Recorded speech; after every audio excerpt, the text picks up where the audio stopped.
myself. May interpreter. Hello. Praise the Lord. Magandang hapon po mga kapatid. Praise the Lord. At muli narito kami ni Pastor Ray para po mag-share. Na-miss namin kayo. Amen. Na-miss namin ang klima ng Hong Kong. Wala nang pwedeng ipalit. Praise the Lord. So, okay, so sa wala na pong pagtatagal, it's already 3:40 mga kapatid. Praise the Lord. In the book of Psalms, chapter 18, verse 32. So, napakagandang verse mga kapatid na talagang pangahawakan natin sa buhay natin. It is God who arms me with strength. Okay, tingnan na muna natin. Next slide po. Inano ko lang yan para alam natin kung ano yung mensahe natin sa hapon na ito. Praise the Lord.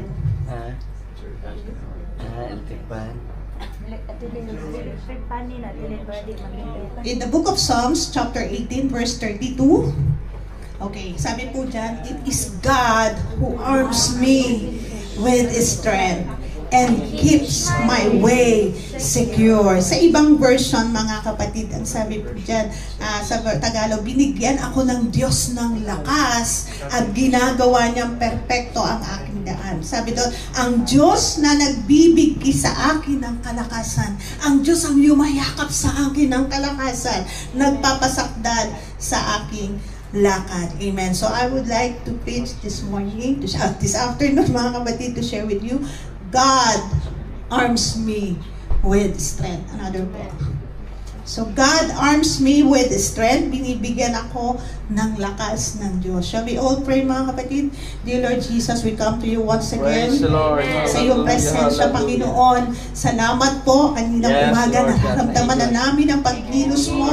At ngayong hapon sa service na ito, Lord, patuloy namin nararamdaman ang pagkilos mo, ang paghipo mo sa amin, O God. Lord, salamat sa pribilehiyo na kami ay makakinig, kami ay makalapit sa iyo ngayong hapon. Pagpalain mo, God, ang mga salita mo na aming pagbubulayan sa hapon na ito. Continue to meet our needs, Lord, our spiritual needs, ang pangangailangan, Lord, ng aming mga kululuwa, Panginoon, ay patuloy niyo pong katagpuin sa hapon na ito. Ano man, God, ang mga pinagdadaanan ng mga kapatid namin na naririto ngayong hapon, Panginoon, yakapin mo kami, palakasin mo kami, Panginoon, ng kalakasan na nagmumula sa iyo. We give you back all the glory and praises. In your mighty name, Jesus, we pray. Every God's people say amen. Amen. Amen. Shall we clap our hands to the Lord? Kaya po yung katabi mo, bago ka po, sabi mo, magpakalakas tayo sa Panginoon. Amen. Praise God. Amen. Praise the Lord. Okay, so ang buhay natin mga kapatid ay, sinirito yung pagod na. Ayan. Kawawa naman yung nasa picture natin. Ano? So, ang buhay, nakakapagod. Lahat ng pagod, magsabi, praise the Lord. O talagang ang dami ng pagod. Alam nyo, pagkatapos ng service natin, uuwi tayong may kalagalakan, may kalakasan, naglulumundag tayo sa katuwaan, sa presensya ng Panginoon. Amen? So, maraming deadlines. Sino may mga deadlines? Maraming pangangailangan sa bawat pamilya. Right? Maraming needs sa school na dapat tapusin mga kapatid o bigyan ng panahon mga kapatid. Kung tayo ay mga Kristiyano, praise the Lord, merong mga Kristiyano napapagod ng umattend sa church. Natotoo lang, yung hita ko sakit na. Maglakad. Siguro na ano lang kami, na ano tawag nun, sa tagal na hindi ka naglalakad ng matagal. Diba? Na nanibago, right? Na akyat baba, akyat sa hagdanan, sabi ko, sakit na, hindi yung paa, hita. Pero alam niyo mga kapatid, dumarating sa buhay ng Kristiyano minsan, napapagod sila. Napapagod na umattend ng church, napapagod na mag-lead ng cell group. Woo! Amen? Napapagod na tumalo sa pagsamba, minsan napapagod nang umawit sa Panginoon. Right? Amen? Napapagod na magpuri. Napapagod ng mag-aral ng salita ng Diyos. Ba't kayo nangingiti? Pagod na ba kayo? Amen. Yung iba naman, kapag may sakit, pagod nang uminom ng gamot. Right? Si Pastor, ang daming gamot. Sabi ko, hindi ka napapagod niyan? Kabisado mo pa ba yan? Praise the Lord. Amen? Napapagod tayong pumunta sa doktor. Bakit? Ang tagal dumating ng doktor. Kaya nga MD. Kasi nung panahon na ako yung operahan sa aking gallbladder. Kasi yung multiple gallstone, mga kapatid. Ay, kung sakit-sakit na nandyan ko, mga kapatid. Kaya pala MD yan. Matagal dumating yung doktor. Amen? Praise the Lord. At talagang masakit, mga kapatid. No, maraming kapaguran ang tao, lalo na pag may sakit. Yung routinary na ginagawa ng tao, nakakapagod sa buhay niya, mga kapatid. At kung ikaw naman estudyante, nag-aaral, amen? Kung kailan deadline, tsaka ka magagawa ng project. May ganyan ba? Diba? Kung kailan deadlines, tsaka naghahabol. Kaya pagkatapos doon, mga kapatid, malayo pa naman, hindi pa ako naka-schedule mag-Sunday school, tsaka na ako mag-aaral. Diba? Aral-aral pag may time, kahit mahaba pa oras. Amen? Praise the Lord. So, minsan napapagod. Kaya ka napapagod, hindi dahil sa dami ng load. Napapagod ka kasi hindi mo ginagawa yung mga bagay na dapat mong gawin. Praise the Lord. Amen? So, kung ikaw naman ay nag-work, makikita ko na naman yung boss ko. Amen? Makikita ko na naman, nakakapagod. Ay, Lunes na naman. Amen? Di ba yung may mga morning sickness? May mga morning sickness na yung dati mong prayer request, ngayon, burden na sa iyo. Right? Dati prayer, Lord, tanggapin mo sa trabaho na ito, Lord. Pero ngayon, mga kapatid, burden na sa iyo. Para bang, pwede bang sa susunod, sana walang pasok? Sana may holiday. Kailan pa ba yung holiday? Di ba, mga kapatid? Sa mga nag-work, mga kapatid. Praise the Lord. At kung ikaw naman ay magulang, mga kapatid, napapagod ka, di ba? Na mag-motivate sa mga anak mo? Amen? Meron o sa asawa? Pagod ka na ba? Asawa naman. Ang hirap dalhin sa Panginoon. Nandito ako, nagpa-pray sa kanila. Pero ngayon, sila ayaw humakbang sa pananampalataya. Right? Amen? Yung magkatalaw magkasintahan, mga kapatid. Sabi niya ganun, sweet sila. Sabi nung kaibigan, uy, nagre-ring yung telepono. Sino ba yan? Ah, love ko to. Honey ko to. Kaya yung ringtone niya, nakalagay, honey. Ah, kapatid. Diba? Woo! Tapos nung mag-asawa na sila, mga kapatid, ang ring... Teka muna, wag mo na kayo tumawa. Ang ringtone niya, mga kapatid, wifey, my wifey. Uy, asawa niya na kasi, mga kapatid. Pero habang tagal nagkakasawaan, sabi, sabi nung isa, sagutin mo naman yung ano mo, sino ba yan? Ang nakalagay na sa ringtone niya, who you? Diba? Kasi, napagod na siguro, nadia sila nung mag-asawa na. Lumilipas, nagsasawa ang tao, napapagod, mga kapatid. Amen? Praise the Lord. So minsan, iniisip natin how to maintain your passion alive. Paano ba natin mapapanatili yung ating lakas, yung ating fire, mga kapatid, yung ating energy at the highest level? Amen? Lalo tayo mga Kristiyano, mga kapatid. Pero sa mga anak ng Diyos, mga kapatid, walang ganyan. Sabi mo sa katabi mo, hindi ka napapagod. Hindi tayo nagsasawa sa Diyos. Okay, so Christian life, ang buhay Kristiyano, mga kapatid, Christian life is not a sprint. Amen? It is a marathon. Amen. Marami kang pagdadaanan. Pag sinabi kasi nating sprint, ito ay pabilisan. Maikli lang ang race, kaya you need more energy. Pabilisan, mga kapatid. Amen? Whereas in marathon, mga kapatid, kailangan mo rito tibay kasi pang mahaba yan eh. Yes. Amen? Yes. Mahabang takbuhan. Hindi mo kailangang mabilis. Amen? You need strength, endurance. Yes. Amen? Kailangan mo ng pagtitiis para sa mahabang panahon. So, ang buhay Kristiyano hindi pabilisan. Amen? Sabi nga ng Bible, may nauuna na nahuhuli. At merong nahuhuli na nauuna. Ang magtiis hanggang wakas ay maliligtas. Amen? Praise the Lord. So ang buhay Kristiyano, mga kapatid, may kasamang pagtitiis at patibayan. Amen. Praise the Lord. Patibayan po ang buhay Kristiyano, mga kapatid. So Satan is trying his best to knock you out with one punch. Biruin mo, mga kapatid, gusto ka ng kaaway, patumbahin. Pero may mga Kristiyano, mga kapatid, ang nakatutuwa, kahit napugbugin pa ng mga problema sa buhay, mga kapatid, hindi sila natutumba. Right, mga kapatid? Amen. Praise the Lord. Pero, hindi lahat ng Kristiyano ganun. Hindi lahat tumatatag, hindi lahat matibay. Merong mga Kristiyano sumusuko, mga kapatid. Merong mga Kristiyano, mga kapatid, na isang suntok lang ng kaaway, na yun, knockdown na, mga kapatid. Amen? Pero tandaan nyo, hindi ka man knockdown ng kaaway, matibay. Ang gagawin niya, papagurin ka niya. Amen? Papagurin ka niya. Gagawa ang mga kaaway ng bagay hanggang sa ikaw ay sumuko at hindi na lumaban. Amen? Praise the Lord. Ano ba ang susi? Ano ba ang dahilan? Bakit ang tao napapagod? Nasabi mo na ba sa sarili mo, I'm tired? Yes. Yes. Lahat tayo, mga kapatid, napapagod, mga kapatid. Pero number one, mga kapatid, bakit kaya tayo ay dumarating minsan sa tinatawag na kapaguran?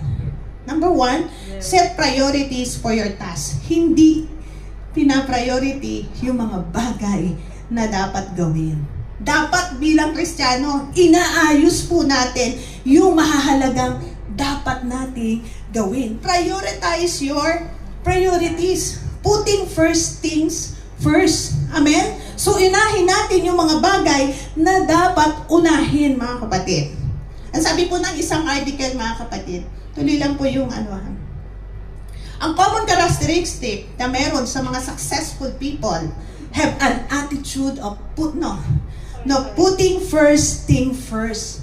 Ang mga taong matagumpay sa kanilang mga buhay, inuuna nila yung mga bagay na dapat nilang unahin. Ano yung dapat nilang uunahin? Ano yung dapat nilang ihuhuli? Right, mga kapatid? Amen? Sa panahon ngayon, mga kapatid, kapag ang tao, 20 years old, 30 years old, wala pang pakialam yan eh.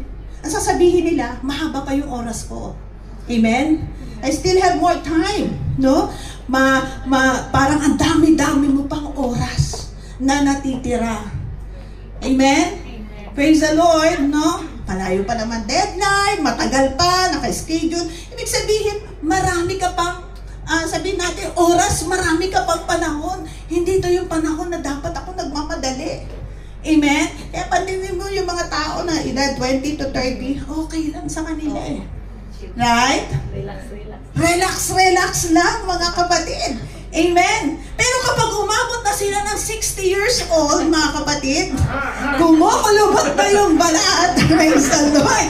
Punong-puno na lang panghihinayang. Doon sila nagmamadali. Right? Meron nga iba kung kailan nagkasakit, asikasuhin mo na yung PhilHealth mo. Medyo ano na yung katawan mo. Yung SS mo. Diba? Amen?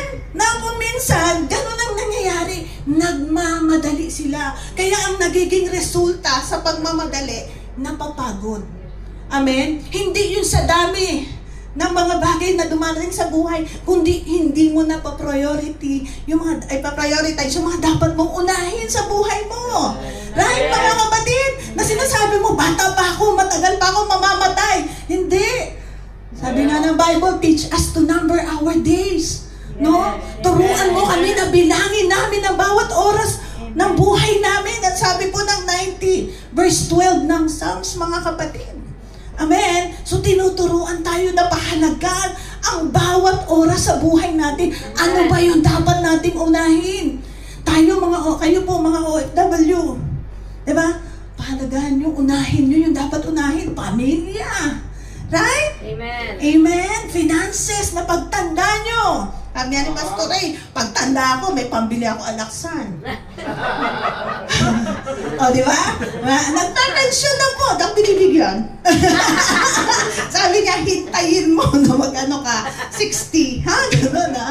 Praise the Lord. No, hindi ibig sabihin, secured ka na sa ganong mga bagay. Ang sabi po ng Proverbs chapter 13, verse 22, a good man leaves an inheritance to his children. Ano papamana mo sa mga anak mo? Amen? Utang? Nakakalungkot naman, di ba? Ma-hospital ka na, wala ka pang pampagamot. Wala kang pang-check up, mga kapatid. Amen? Nabibless ako sa biyanan ko, yung mother ni Pastor Ray. Ngayon, kahit pa talagang naghanda siya. Sabi nga, nag-iwan siya ng magandang pamana sa kanyang mga anak. Nakakatuwa, mga kapatid. Wala silang dinasto sa pagpapa-hospital ni mother. Lahat hanggang sa pagpapalibing. Sabi niya, ibigay natin magandang paglilibing, magandang pagbuburot. Nangyari yun kasi may pera siya. At hanggang ngayon, patay na, pag December, silang magkakapatid, meron silang pamanang tinatanggap. Kasi may paumahan si mother. Amen? So, noong December, nakatanggap na silang 5 magkakapatid. Di ba napakagandang bagay? Kasi bata pa lang si mother, naghanda na, mga kapatid. Right, mga kapatid? Kaya tayo, dapat may mga bagay tayong unahin sa buhay natin. Amen. Marami nga tayong pera, pero yung pamilya napabayaan. Di ba yung relationship napabayaan, mga kapatid, sa mga pamilya po natin, sa mga anak po natin. Right, mga kapatid? Amen. Amen. So you have to schedule your priorities. I-ano natin, mga kapatid? Sino dito yung may planner? Ngayon, January, dami naka-receive ng planner eh. Starbucks, pag nakano ka na planner. O sino dito yung may plano? Ano mo ba nakasulat, mga kapatid? Pero iba kasi may planner, walang plano. Di ba? Uy, nakakuha ko ng planner sa Starbucks. Ang tanong, ano mga plano mo? Di ba? Kailangan i-schedule natin ano ba yung mga dapat nating unahin for this year. Kailangan, ano ang plano mo? Makapagdala ko ng kaluluwa. Sabi na rin ko kanina, each one bring one. Na may madala man lang akong kaluluwa sa taon na ito. May mabasa man ako, mabasa ko man ng Bible. Genesis to Revelation, right? Simulan mo ngayon yung magandang bagay, schedule mo. Sabi nga, mag-invest kayo mga bagay para sa kalangitan, mga kapatid. Amen? Encourage mo sa cell group mo, mga kapatid. Encourage mo. Bible reading tayo. Magkaroon tayo ng goal na kailangan yung first 5 book, mabasa natin. Hindi natin alam hanggang kailan yung babasahin, mga kapatid. No? For 3 months, basahin natin yung book, Genesis, Exodus, Leviticus, Numbers, Deuteronomy. Magkaroon kayo ng goal para sa spiritual na buhay nyo. Schedule your priorities. O kailangan within 3 months, meron na tayong aalagaan. Amen? Nakaluluwa. Amen? Na kung dati tayo inaalagaan, sabi nga ng Panginoon, di ba? Sabi niya kay Peter, "Lovest thou me, feed my sheep." Na para bang dumating tayo sa panahon na tayo ay mga tupa. Ngayon iangat naman natin yung ating spiritual na buhay na tayo ay dumating sa shepherd level. Amen? Na tayo na ay nag-aalaga ng mga kaluluwa. Amen? So magkaroon ka ng goal spiritually sa pamilya mo, sa church, mga kapatid, na ano ang pwede mong maiambag para sa mission ng ating Panginoon. Right? Kaluluwa, more soul para sa kaharian ng Panginoon. May prospect ka na dapat ngayon.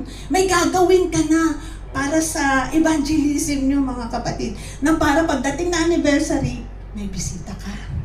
Sabi mo sa katabi mo, magplano tayo. May planner ka ba? Lagay mo na yan, mga kapatid. Praise the Lord. Amen? Kasi alam niyo, minsan may naka-schedule na, minsan may biglang pumapasok na schedule eh. It's either may i-give up ka na dati nang naka-schedule. Amen? Or unahin mo talaga yung nakaplano sa iyo, mga kapatid. Walang saysayang plano, mga kapatid, kung hindi mo to gagawin. Amen? Kahit magplano ka ng magplano, mga kapatid, pero dapat gagawin mo rin. Amen? Amen. Praise the Lord, no? Minsan, nakaplano, church Sunday. Tapos may bigla ang outing. Saan ka sasama? Sa outing o sa church? I-give up mo ang church o sasama ka sa outing? Praise the Lord. Di ba? Marami mga schedule na minsan minsan nasisira dahil sa mga urgent. Hindi dahil sa mga important. Minsan nasisira ang plano kasi minsan sa mga urgent. No? Nagmamadali pa, biglaan mga kapatid. Nasisira ang plano. Right, mga kapatid? Kaya nga merong mga plano para tignan natin. Ito ba'y makakabuti? Ito bang darating na plano? Bigla ang plano? Makakabuti? Or makakasama? Amen. Praise the Lord. Right? Amen. Sa mga magkasintahan, maalala ko, may magkasintahan, panahon na young people kami. Yung lalaki mahilig sa basketball. Walang time sa kanyang girlfriend. Iniwalayan siya, mga kapatid. Sabi niya, mag-basketball ka na muna. Magkakahanda ka na para sa relationship, balikan mo ko. Kung mababalikan mo pa ako. Di ba? Kasi walang plano. Hindi inuuna yung dapat unahin. Maraming naaapektuhan, mga kapatid. Amen. So, nakakapagod kapag walang plano at kung ano yung dapat unahin. Di ba? Na sa buong nauna ito, pag magsusuma ka, pagdating ng December, ano yung nagawa ko para sa Diyos? Ano yung nagawa ko para sa pamilya ko? Amen. Nakadagdag ba? O nakabawas? O nakasama? Praise the Lord. Okay, so alalahanin natin mga kapatid, no?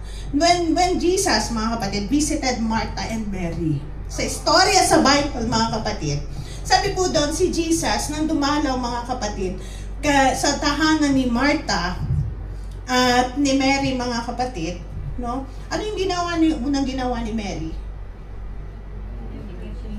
Pumunta siya doon sa paanan ng ating Panginoon. Ang sabi ni Mary, I don't want to miss a thing. Ayoko may makaligtaan ako sa buhay ko. Which is maganda naman. Samantalang si Martha, nandun siya sa kusina, naghahanda po ng pagkain. Which is magandang bagay, nag-aasikaso mga kapatid. Pero alam niyo, dumating sa punto na si Martha, nabagabag. Ang sabi niya sa Panginoon, Lord, bulungan mo naman si Maria. Na tulungan naman niya ako rito. Ano ang sabi ng Panginoon, no?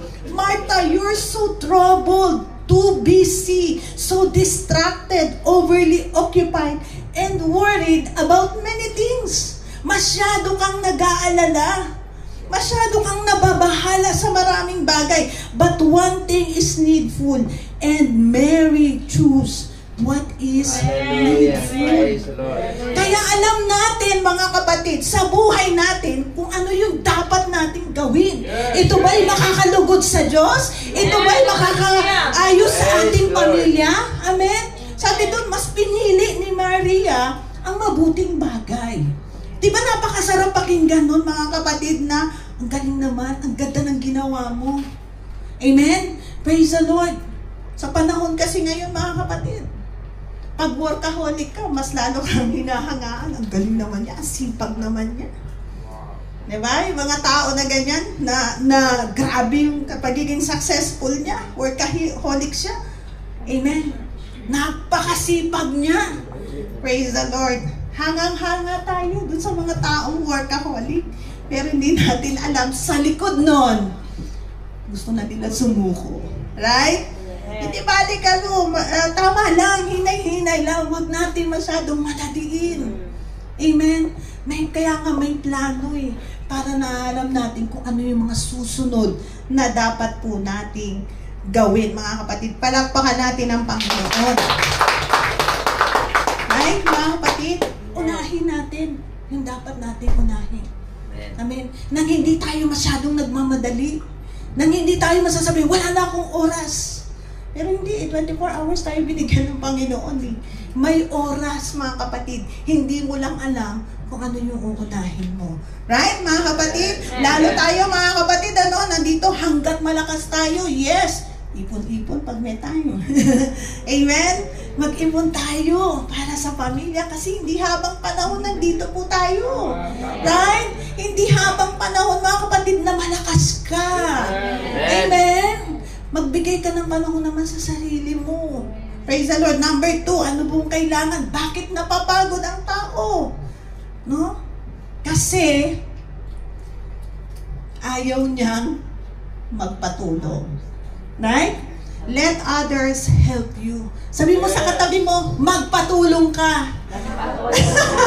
God intended for you to work, not by yourself. He desires.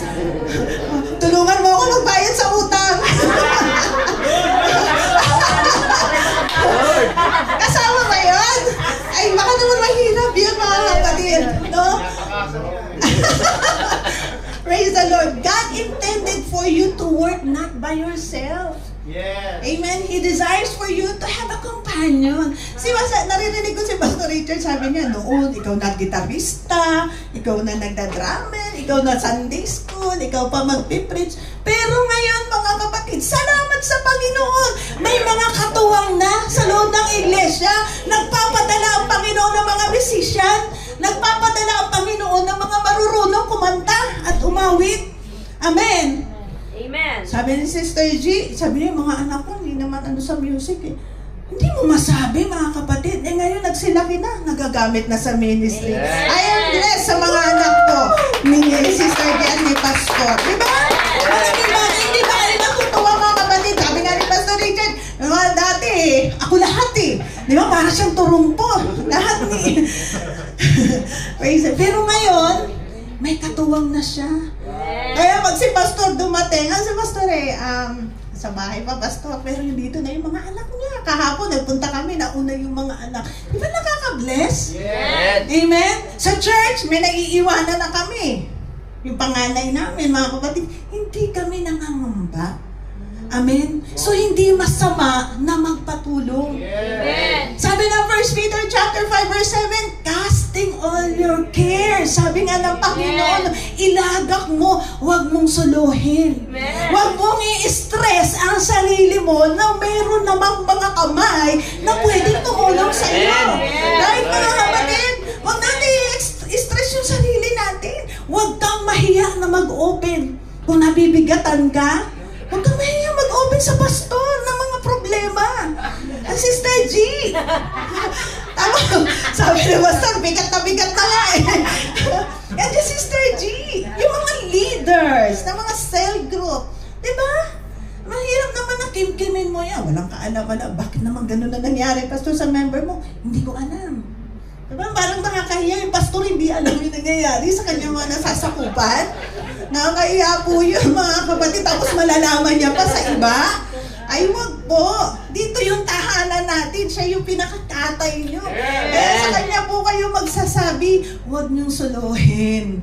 Amen? Yung may mga problema, magpa-counsel po kayo. I-open po ninyo sa mga elders po natin, mga kapatid. Amen? So, dinisenyo ka ng Diyos na hindi para mag-work mag-isa. Yung relationship, kaya nga mga kapatid, we are created ng Panginoon in a relationship. Sabi nga, di ba, it is not good for a man to be alone. Amen? So, kailangan mo ng katuwang. Di ba? Kailangan mo ng katuwang. Sa mag-asawa, kailangan niya ng katuwang, mga kapatid. Amen. Praise the Lord. You need somebody to help you para hindi ka mapagod. Amen. Minsan sinusolo lang eh. Pero nandiyan naman si sister eh, na pwedeng umalalay sa iyo, mga kapatid. Kaya merong fellowship. Nakakatulong ang fellowship, mga kapatid. Right? Kaya nga, malaking talo kapag di ka dumadalo sa gawain eh. Diba? Kesa magmukbuk ka sa ibang lugar, dito ka na lang sa church, ang dami ka pang makakausap. Right? Jamming kayo, awitan, na pwedeng gawin. Nakakatuwa nga kayo, talaga sinasagad niyo yung day off niyo po talaga. Sister Brenda, hanggang oras ka? Hanggang alauna po ako. Talagang sinasagad niya kasi sabik na sabik sa fellowship, mga kapatid. Right? Amen. Praise the Lord. So you need somebody to help you. Let others help you. Ang minsan nakakalungkot lang, may mga tao talaga na ayaw mo magpahalata sa ibang tao. Diba? Ayaw mo magpahalata na napapagod ka na. Right? Ayaw mo maistorbo yung ibang tao na sasabihin mo, problemado na nga ako eh. Dadagdagan ko pa yung problema ng kapwa ko. Hindi po ganon, mga kapatid. Amen? Hindi tayo advice. Sasabi tayo ng mga problema natin, mga kapatid. Right? Kaya napakaganda na mayroong fellowship. Shall we say amen? Amen. Sabi nga, ayaw kasi ng Panginoon na mapagod ka. Kaya nga sabi niya, casting all your cares on Him. Kasi nagmamalasakit ang Panginoon. Right? Ayaw ng Panginoon na mapagod ka. Huwag mong i-stress ang sarili mo. Mayroong Diyos na pwede po tayo pagkatiwalaan. Mayroong Panginoon na pwede nating pagbuksan ng ating puso para sa Kanya sa mga bagay na nararamdaman po natin, mga kapatid. Amen? Kailangan mo na tulungan ka ng ibang tao kung kaya naman nila. Di ba, mga kapatid? Sino yung handang tumulong? Ay, salamat sa tatlo. Para sabi, alam ko na yan, utang. Hindi pa, mga kapatid. Hanggat kaya. Diba? Hanggat kaya natin na tulungan. Tumulong tayo, mga kapatid. Palakpakan natin si Jesus. Amen. Nalaman niyo po yung istorya ni Moses, mga kapatid.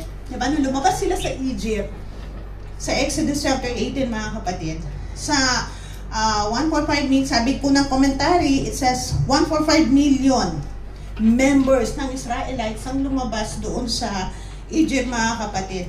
So sabi doon, lahat ng tao doon may mga issues, may mga problema. Right? Kaya lahat ng problema, nilalapit nila. On the next day, Moses sat to judge the people. And the people stood around Moses from morning until evening. Di ba nakakapagod? And sa verse 14, when Moses' father-in-law si Jethro saw all that he was doing for these people, for the people, he said, "What is this that you are doing? Ano ba itong ginagawa mo, Moses? No, andito ka lang ikaw ang mag-isa and all the people stand around you from morning until evening. Masyado kang napapagod. Maging yung mga tao napapagod din." Amen? So nakita ni Jethro, mga kapatid, na kailangan ni Moses ng katuwang. Yes. Amen? Amen. Eh kung titignan natin sa church, kaya si pastor na walang problema kapag may nagpa-counsel, ang dami ng problema, mga kapatid. Amen? Gampanin ng manggagawa yan, mga kapatid. Amen? At si pastor ang dami nagpapa-counsel. Talagang hindi niya sinasabi pag may mga sekreto yung kapatiran. So bagay lang. Kasi pinagkakatiwalaan ng mga pastor. Ayan ang maasahan natin sa mga pastor. Na kapag kami sinabi kayong sekreto, even sa kanilang mga asawa, hindi po sinasabi. Right? Kasi ganoon sila pinagkakatiwalaan. Pag sinabi ng nagpakausa, pastor, huwag niyo po sabihin ka, hindi talaga sinasabi. Ako naghintay ako magsabi, hindi naman ako marites na sabihin mo sa akin. Hindi po ako yung marites na sasabi na sabihin mo sa akin. Hindi po, mga kapatid. Number one na pwede natin pagkatiwalaan, yung man of God. Kasi sila yung nakakaalam. Hindi ka nila ibubulgar. Magkatampuhan man kayo, mananatiling sikreto ang mga sikreto. Right? Kaya hindi po masama na humingi ka ng tulong, especially sa man of God. Amen. So sabi doon, mga kapatid, napakaraming tao. Haba ng pila. Di ba?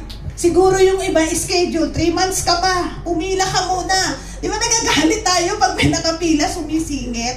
Doon po yung pila sa likod. Eh dito, mga kapatid, ilang bilyon yan. Sabi, simula umaga hanggang gabi. Pagod na pagod si Moses, mga kapatid. Ang sabi diyan, mga kapatid, kaya anong sabi po sa kanya? So nakita Moses, next slide po. Moses, his father-in-law said to him, verse 17, "What you are doing is not good." Huwag mong sarilinin ang problema mo, mga kapatid. Amen? You will surely wear out. Mapapagod ka. Both you and these people who are with you, for this is too heavy a burden for you. You are not able to do it by yourself. May mga panahon sa buhay natin, kailangan natin ng katuwang. Kailangan mo magpatulong, kapatid. Right?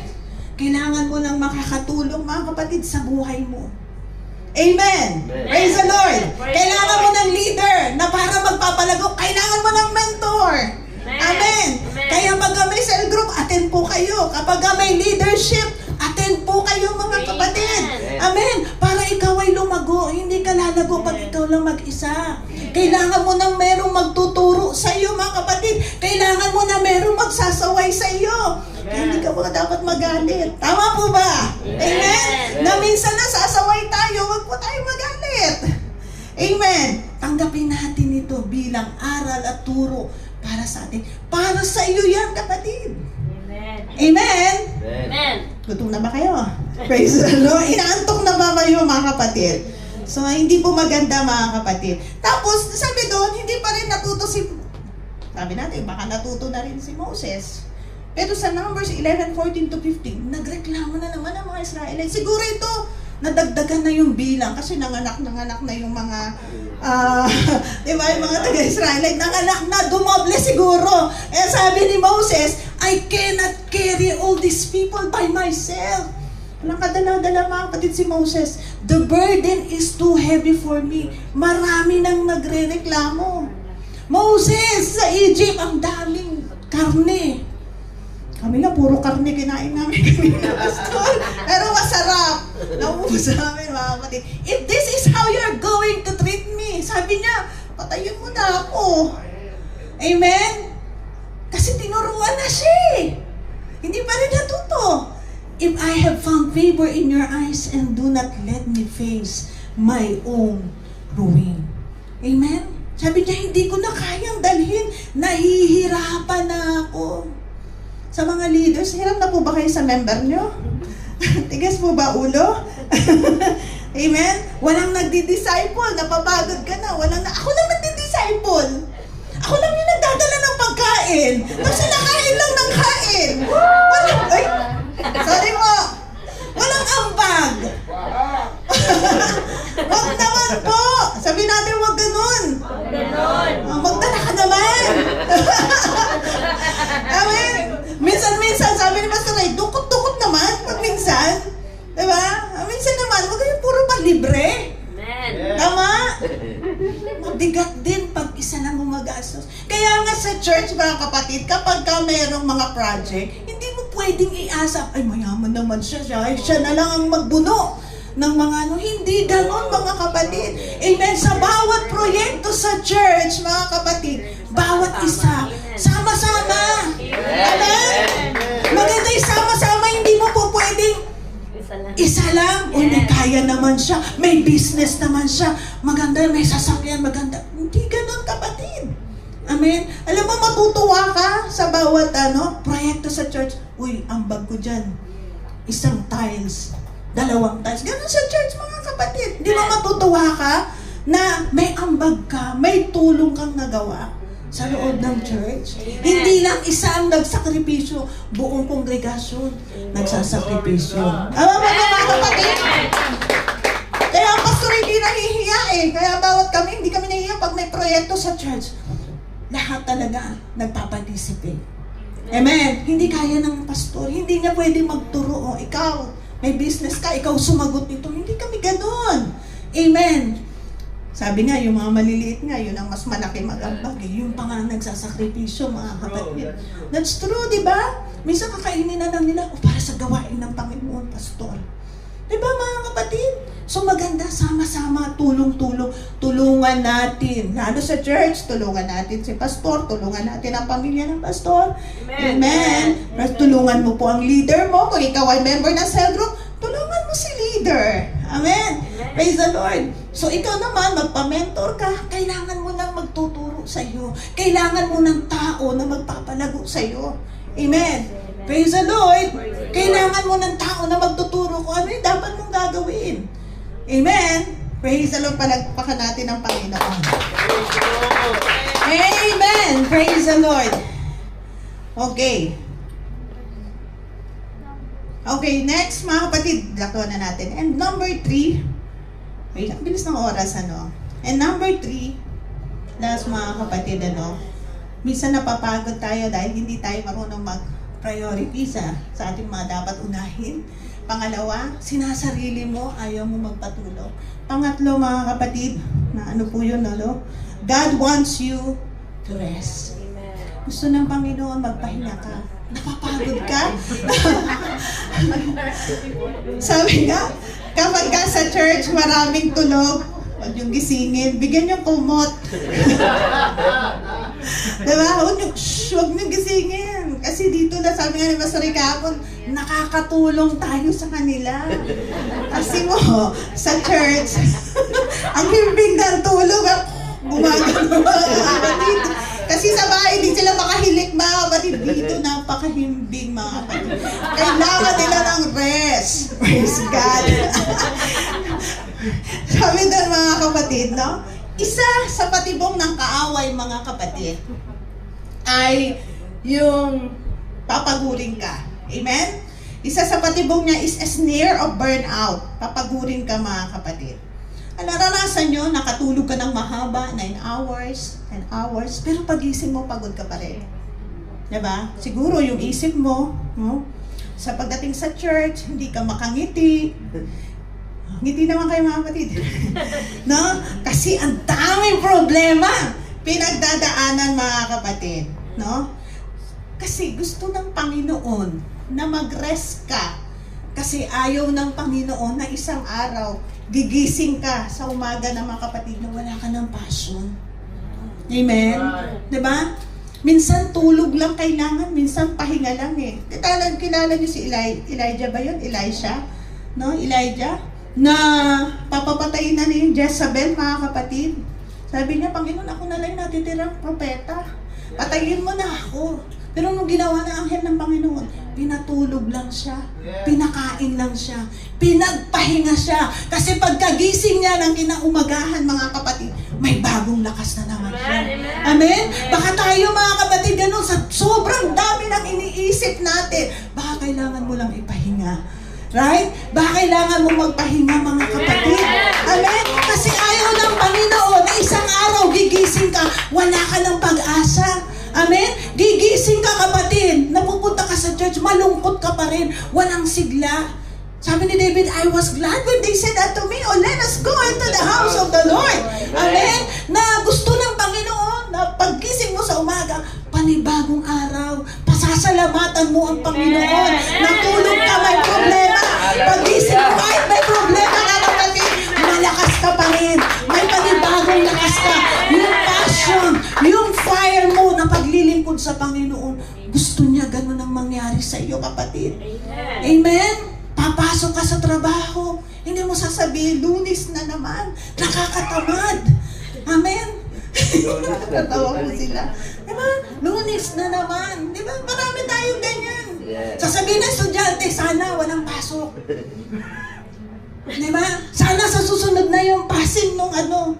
Sana sa susunod na exam. Bakit? Napapagod. Sana may bagyo. Amen. Sana may bagyo. Alam niya anak ko? Si Joseph, pagka nalaman niya may bagyo mga kapatid, wala pa bang notice ang school? Wala pa ba notice? Wala pa, mami. Bis na, bis! Ganon siya mga kapatid. Mami, kailan ba holiday? Meron ba pasok? Ganon mga kapatid. Amen. Gusto walang pasok. Sabi ka mga kapatid eh. Amen. Natatawa ako mga kapatid. So, alagaan po natin yung sarili niya. Okay? Sarili mo, huwag mong sagarin yung lakas mo. Amen? Alam niyo yung mga construction, may construction worker dito. Wala po ba? Pansinin niyo, sabi ni Pastor, pag may nag-construction worker, pagkapakyawan, Mabilis. tama ba? Mabilis. Mabilis. Pero pag arawan, bagal, parang, sabi ni Pastor, gusto ko na, ako na maggawa doon eh. Di ba? Ganon mga kapatid sila. Amen? Pero tayo, hindi natin sinasagad yung sarili natin. Tama lang. Sabi mo sa katabi mo, tama lang. Limit your labor. Limitahan mo mga kapatid. Amen? Magbawas ka rin ng mga trabaho. Mahirap yung sabay-sabay. Alam niyo yung multitasking? Sinasabi ng iba, hindi maganda. Amen? Mas lalong nakakahilo. Pero alam mo, bilib ako sa mga nanay, multitasking. Habang naglalaba, nagluluto. Amen? Naglalaba, nagluluto, tapos nag-iisip, nagre-record ng mark. Ako naman mga kapatid, habang nagluluto, nag-aaral. Bible study. Kaya naman. Pero Kapagod ka na, hinto. Pag masakit ang ulo, hinto. Right ba mga kapatid? Amen. Praise the Lord. Amen. Pag day off mo, pahinga. Amen. Tama ba? Kaya nga nandito tayo para sa Diyos naman, mga kapatid. Amen? Pagka day off mo, sige lang, bigay mo yung gawa, ilang oras lang naman ang pagsamba 2 hours, 3 hours, pagkatapos mo, pwede na kayong maglamyenda. Amen ba, mga kapatid? Magkaroon tayo ng time sa ating sarili, mga kapatid. Pahinga, sabi po ng Panginoon, come to me, all who are tired. Bakit ini-encourage ng Panginoon? Kasi maraming mga taong pagod. Amen. Amen?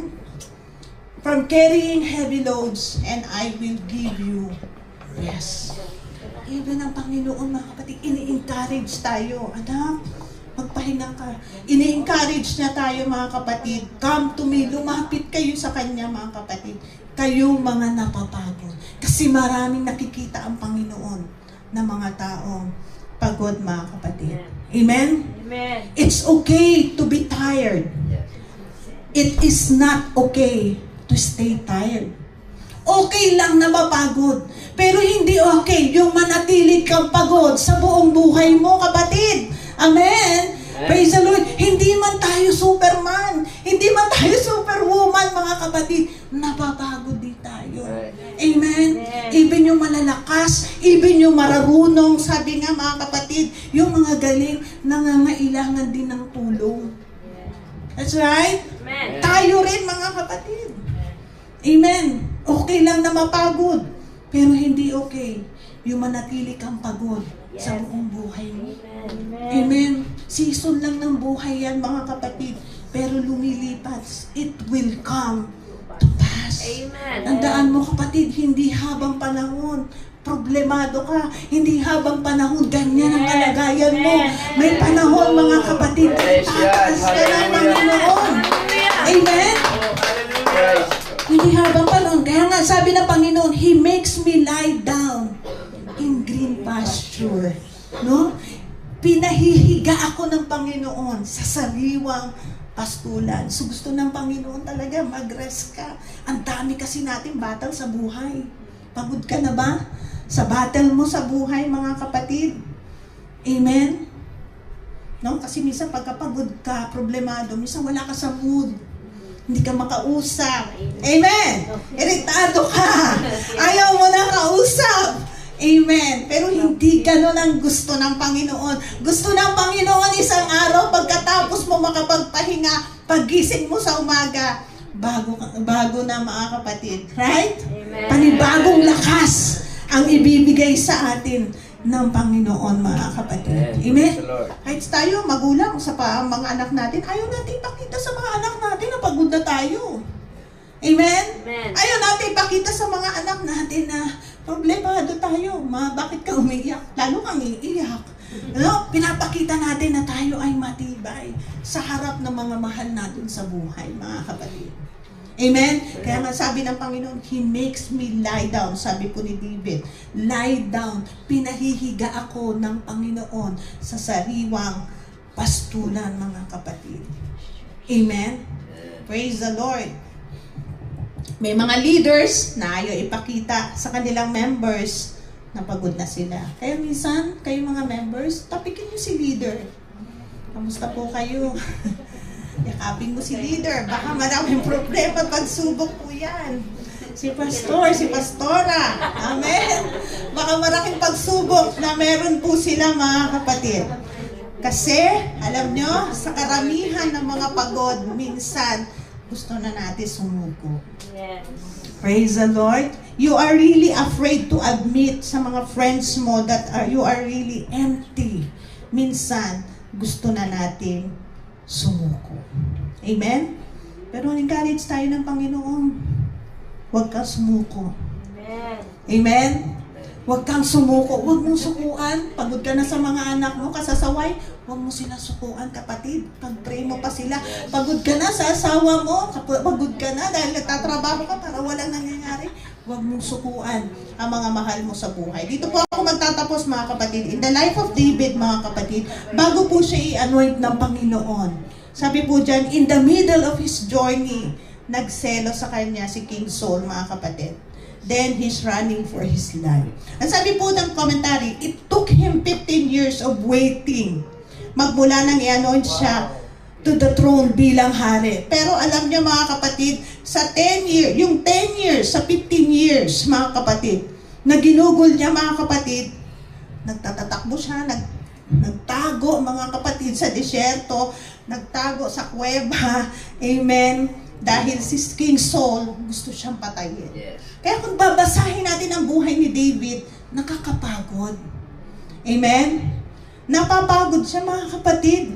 Maaring dumating sa punto na, kaya yung natandaan ko lang, yung Song of Ascent, yung preaching ni Pastor, ano yun eh? Yes, malakas. Diba? Yung Song of Ascent, ang mga kasama niya doon, mga depressed, mga lumapit sa kanya, yung mga depressed na mga tao, mga kapatid. Amen? Kaya doon mga kapatid, maaring sa pagtatago ni David, mga kapatid, hindi kumpleto ang tulog niya, nag-aalala siya sa buhay niya. For 15 years, for 10 years, na paglalakbay ni David, mga kapatid. Ganun na naging buhay niya. Amen? Praise the Lord. Pero nung panahon na sila ay babalik na sa Siklag, another story po yan mga kapatid. After being rejected from fighting alongside the Philistine, no? Nakita natin mga kapatid na yung kanilang lugar, sinunog, yung kanilang mga asawa, kinuha, maging yung mga anak, ginawa alipin mga kapatid. No, sabi daw, they took captive the women who were in it from the youngest to the oldest, kinuha. But they did not kill anyone. They simply carried them off and went on their way. Verse 3, when David and his men came to the city, they found it burned. Grabe mga kapatid, no, pagbalik nila doon sa Siklag, mga kapatid, yung kanilang lugar, sunog mga kapatid. Their wives, sons, and daughters had been taken captive. Verse 4, then David and the men who were with him wept loudly until they could weep no more. Ang sakit sa kalooban mga kapatid, yung bagay na naranasan nila. Pero isang bagay mga kapatid, ang hindi nagpatinag kay David mga kapatid. Ang sabi ng 1 Samuel chapter 30 verse 6, but David strengthened himself in the Lord his God. Kung nagpatuloy siyang pagod, kung nagpatuloy siyang mapagod sa buhay niya, simula doon sa paghahabol sa kanya ni Saul, mga kapatid, hanggang sa kanyang sitwasyon sa Siklag na kanila datnan, hindi siya magiging hari. Sabi po ng isang komentary, mga kapatid, after 3 days, doon mga kapatid na siya ay naging hari, mga kapatid. Amen. Sa mga pinagdaanan ni David, mga kapatid, kung nag-quit siya, hindi siya magiging hari. Right? Kaya ikaw kapatid, kahit napapagod ka, tandaan mo, it is God who arms me with strength. Tandaan mo, ang Diyos ang nagpapalakas po sa atin. Ang Diyos ang nag-i-encourage sa atin, mga kapatid, na ang Panginoon ay nagbibigay ng lakas sa kanyang mga anak. Kaya gusto niya, huwag kang susuko, mapagod ka man, mga kapatid, magpahinga ka lang, sapagkat ang Diyos magbibigay ng kalakasan sa kanyang mga anak, mga kapatid. Amen! Praise the Lord! Alam ko na bawat isa ay nakaka-relate po sa istorya po ni David, mga kapatid. Huwag kang susuko. Huwag kang gi-give up sa iyong pananampalataya. Huwag kang gi-give up sa pagtitiwala mo sa Panginoon, mga kapatid. God will reward your faith. God will reward your confidence in Him. Marami na pinagdaanan mo. Kung ngayon ka pa magkukwit, sayang ang mga pagkakataon, mga kapatid, sa buhay mo. Sayang, mga kapatid, kung noong panahon, ikaw ay inaalipusta, mga kapatid. Diba? Sayang, nalampasan mo na yun. Marami ka lang nalampasan sa buhay mo. Ngayon ka pa ba susuko? Maraming mabibigat na problema na ang pinagdaanan mo, nakayanan mo. Ngayon ka pa ba susuko? Kapatid, encourage tayo ng Panginoon. But David strengthened himself in the Lord his God. Kaya mo encourage sa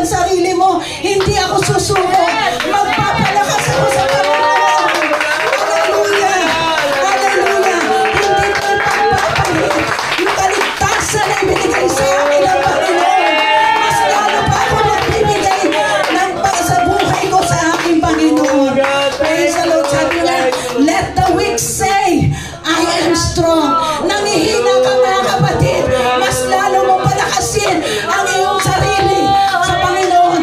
Mas lalo ka pang kumapit sa ating buhay na Diyos. Sabi niya, cast all your cares. May Diyos mga kapatid, nabukas ang kanyang mga kamay. Sabi niya, Matthew 11:28, lahat ng napapagad, lahat ng napapagod ay lumapit sa akin. Amen? Kung mabigat man ang iyong dinadala ngayong hapon, kapatid, lumapit ka sa ating Panginoon, mga kapatid. Don't quit. Don't give up. Huwag kang mapapagod because it is God who arms us with strength, mga kapatid. Huwag kang mapagod sa pamilya mo. Huwag kang mapagod sa mga anak mo. Huwag mong subukan ang mga mahal mo sa buhay, kapatid. Hallelujah! God is our strength. Gusto ng Panginoon, umayapa ka sa hapon na ito, mga kapatid. Ang isang bagay lang, lumapit ka sa ating Panginoon, mga kapatid. Come to me and I will give you rest. Amen. Ang kapayapaan, ang kapahingahan ay nagmumula sa Panginoon.